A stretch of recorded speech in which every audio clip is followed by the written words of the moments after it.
ఓం గం గణపతయే నమః. అందరికీ శుభోదయం. ఈరోజు మనందరికీ అన్ని శుభాలే జరగాలని కోరుకుంటూ మార్చి 30, 2024 పంచాంగం తెలుసుకుందాం.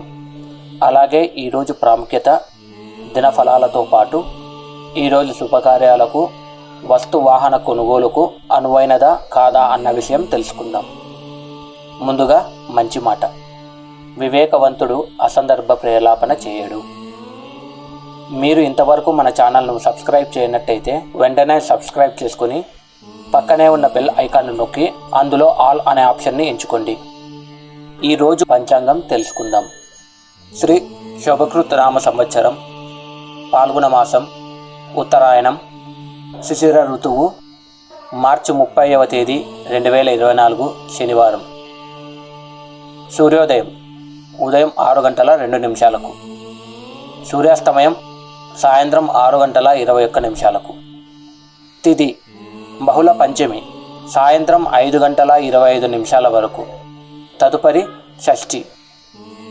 బహుళ పంచమి తిథి అనేది ఈ చంద్రమాసంలో 20వ తిథి. ఈ రోజుకు అధిపతి నాగదేవత. ఈరోజు నాగపూజలు చేయడానికి, అలాగే ఆపరేషన్స్ చేయించుకోవడానికి అనుకూలంగా ఉంటుంది.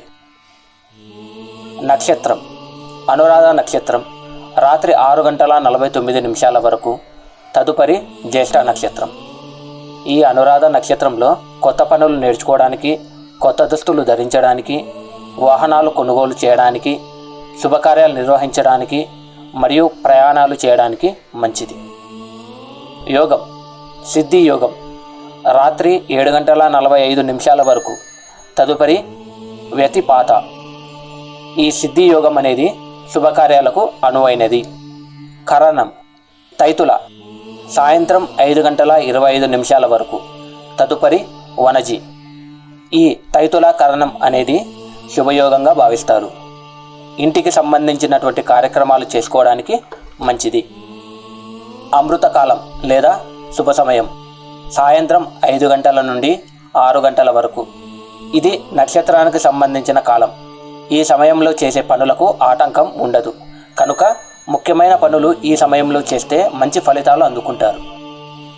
రాహుకాలం ఉదయం 9:30 నుండి 10:30 వరకు. ప్రతిరోజు సుమారు 1.5 గంట పాటు ఈ సమయం ఉంటుంది కావున ముఖ్యమైన పనులు ఈ సమయంలో వాయిదా వేయడం మంచిది. యమగండము మధ్యాహ్నం 1:30 నుండి 3 గంటల వరకు. యమగండం ఉన్న సమయంలో ముఖ్యంగా ప్రయాణాలు ప్రారంభించకపోవడం మంచిది. దుర్ముహూర్తం ఉదయం 6 గంటల నుండి 7:35 వరకు. ఈ సమయంలో కొత్త పనులు, ప్రయాణాలు ప్రారంభించకపోవడం మంచిది. వర్జము రాత్రి 12:29 నుండి 2:05 వరకు. వర్జము అంటేనే వదిలివేయవలసినది అని అర్థం. ఈ సమయంలో నూతన కార్యక్రమాలు ప్రారంభించడం అంత మంచిది కాదు. అమృత గడియలు ఉదయం 8:01 నుండి 9:40 వరకు. ఈ సమయంలో ముఖ్యమైన పనులు, అలాగే ప్రయాణాలు చేసుకోవచ్చు. మీరు ఇంతవరకు మన ఛానల్ని సబ్స్క్రైబ్ చేయనట్టయితే వెంటనే సబ్స్క్రైబ్ చేసుకుని పక్కనే ఉన్న బెల్ ఐకాన్ని నొక్కి అందులో ఆల్ అనే ఆప్షన్ని ఎంచుకోండి. ధన్యవాదాలు.